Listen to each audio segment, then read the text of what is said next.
Hello and welcome to another episode of The Love Experiment.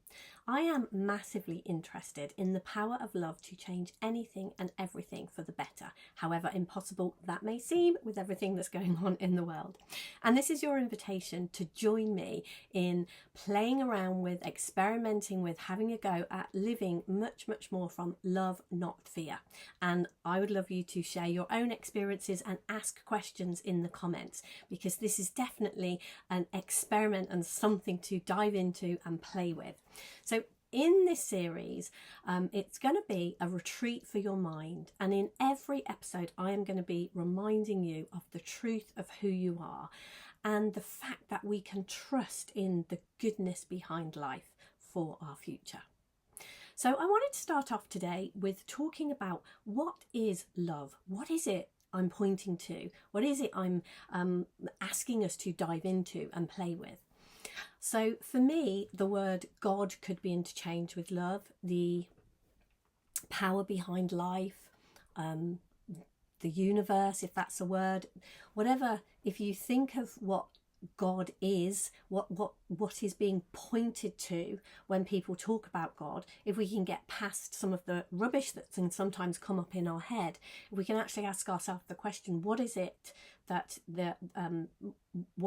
we think these people are pointing towards? Sydney Banks used the word mind. What was he pointing to? What was going on for him when he was using that word? And I'm going to dive more deeply into that and what's behind it. Not the word, but what it means to actually ask ourselves these questions. Okay, let's go there right now. So very often when we hear certain words, and I know that God is one of those words, we can straight away just shut down, turn off and not carry on, not even go down that road anymore.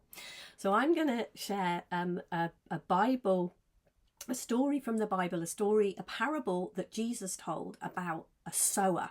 Okay, so he was preaching to the people about a sower, and he told the story, a parable of the sower. And as he was telling this parable, he was actually doing what he was speaking about. So he said, a sower went to sow some seeds. And if you picture this in your mind, what does a sower, he's not putting one seed in a time. A sower sows seeds, throws them everywhere, puts them out there. These videos that I'm making, I am being a sower with these videos. I'm putting them out there to see where they land, to see what people hear in them, to see what comes back. So Jesus said this sower went out, he sowed these seeds, and some of the seeds fell on a pathway. And the seeds that fell on the pathway, they got trodden down and nothing really happened. Then some of the seeds fell on stony ground. Now in the stony ground, these seeds something sprang up, but they hadn't got any roots. So as soon as the sun came out, as soon as it got hot, they got scorched and these plants died. And then some of these seeds fell on thorny ground in amongst the weeds. And although they started to grow, they got choked and didn't last. And then some of these seeds fell on fertile ground.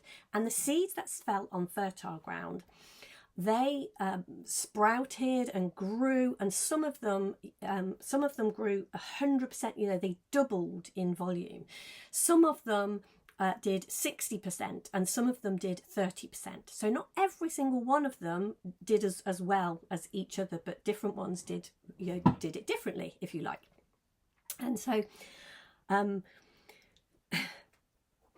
so the story that Jesus was telling, so he told that story and then kind of said that was it, really. And could be quite confusing. I think maybe we have heard that parable, maybe we know, but maybe you haven't. Maybe it's the first time if you're not, if you don't look in this direction, if you don't enjoy the Bible. I'm not religious, but I really enjoyed the Bible. But it's a familiar story to us. We know the story of the sower. And so, but Jesus finished the story there. And the point was, a lot of the people in the crowd were like, oh, okay, so, this was a great teacher, this great man who's come to teach all this stuff. Yeah, not really sure what that means. And they went away. So the people who heard the story that he shared were examples of where the seeds fell, if you like. So the seeds that fell on the path that didn't go anywhere, those people were just like, yeah, don't really get this, don't really know what all the fuss is about, nothing's going on here. They didn't hear the message in the story.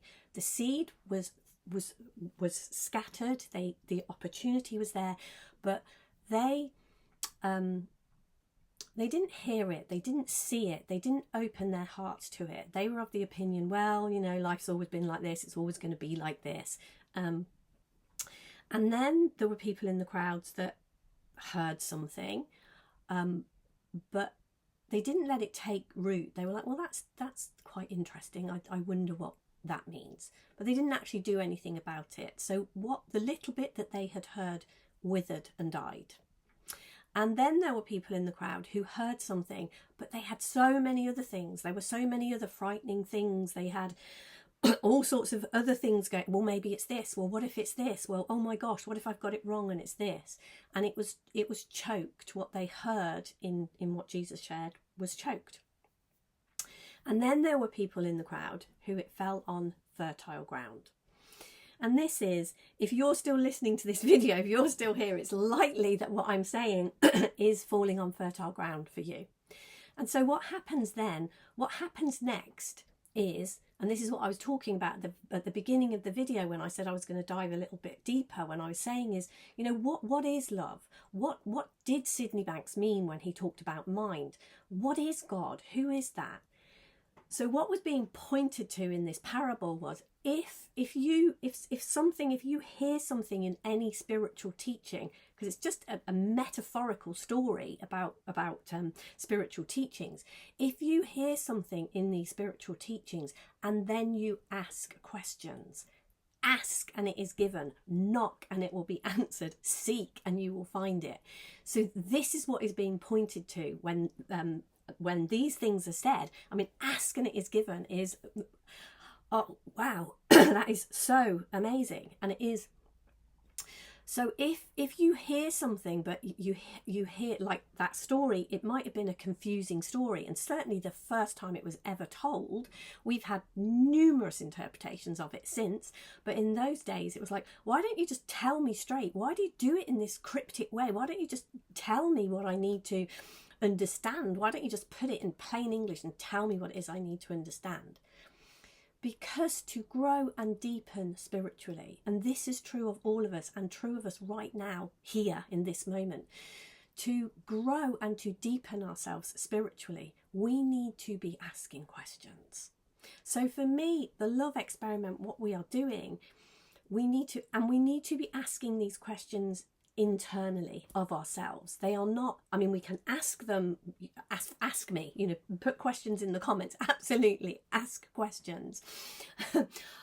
But the answers that arise within us, they are coming from love, from God, from this greater power, the greater power of who we are. That's where they're coming from. The answers that we find when we ask these questions internally, or put these questions out there, or even if you do ask me, your answers can literally come from anywhere when we ask them. But it is, if the questions are not asked, the answers cannot be given.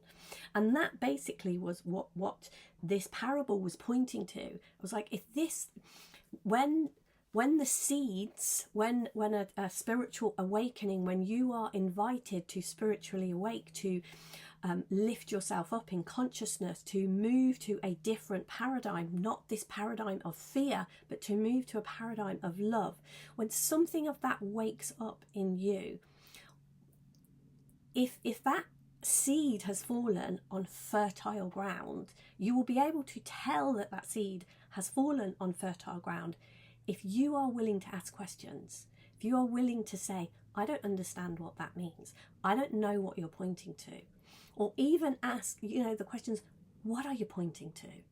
And ask it directly to me, and we'll explore more deeply. Or ask it within yourself. What is being pointed to here? What is it for me, if Sydney Banks and many other spiritual teachers and the Bible and many spiritual books, if they are pointing to something that is life-changing, how do I make sense of that? What is it for me? How can this benefit me and thereby benefit everyone? Because one of the things with a spiritual understanding, one of the things that for me I have really started to see is this is for everyone. And if we as spiritual seekers believe that we are different or we are special and this message is only ours or only we can know it, we're headed in the wrong direction again. So in the asking, this is about all boats rise with the tide. We all move to another level of consciousness. And if anyone gets left behind, a part of us has been left behind. So in this, the seed, if the seed falls on fertile, healthy, good ground for you and you want to grow it, you want to grow in your spirituality, it will always be about everyone. That's the whole. And this to me, again, if we look at what is love pointing to? Love doesn't leave people behind. Love doesn't judge. Love doesn't condemn. Love includes and love lifts. So in our questions, nobody is left out. Not us and not anyone else. And a huge part of this, a huge starting point is being honest with ourselves.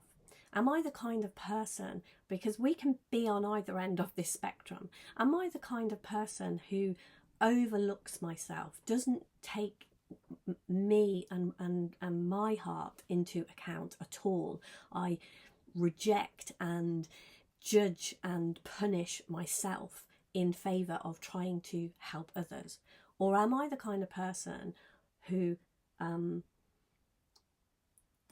knows how to take care of myself, and through taking care of myself can take really good care of others? So these are the questions we need to be asking as well, because a true spiritual understanding, a true spiritual awakening doesn't judge other people, doesn't turn them away, doesn't push them away, doesn't say, oh, you know, the seeds go out to absolutely everyone, and they don't say, oh no, these seeds are only for certain people. They don't the reason that you didn't get this is because it's not for you. That simply isn't true. This is for all of us. So a true spiritual awakening, truly living from love, is recognizing who your neighbour is. Your neighbour is you. Love thy neighbour. It's love yourself and love the other person too. So I'm going to stop there. There is so much more juice in this, and I'm going to share more. I have another metaphor that I'm going to share in my next video, so do look out for that. Do ask questions, do tell me if these videos are useful, and you know, is it a good idea? Is this experiment helpful to you? I'm asking you questions. Please answer them. If the questions are asked, they can be answered. Have an amazing day. Do look at the show notes, check it out, because there are other ways to dive more deeply with me into this too. But it is an amazing journey to be on, an amazing thing to really look deeply into if it's waking up in you. Take care, have a great day, and I will see you soon. Bye for now.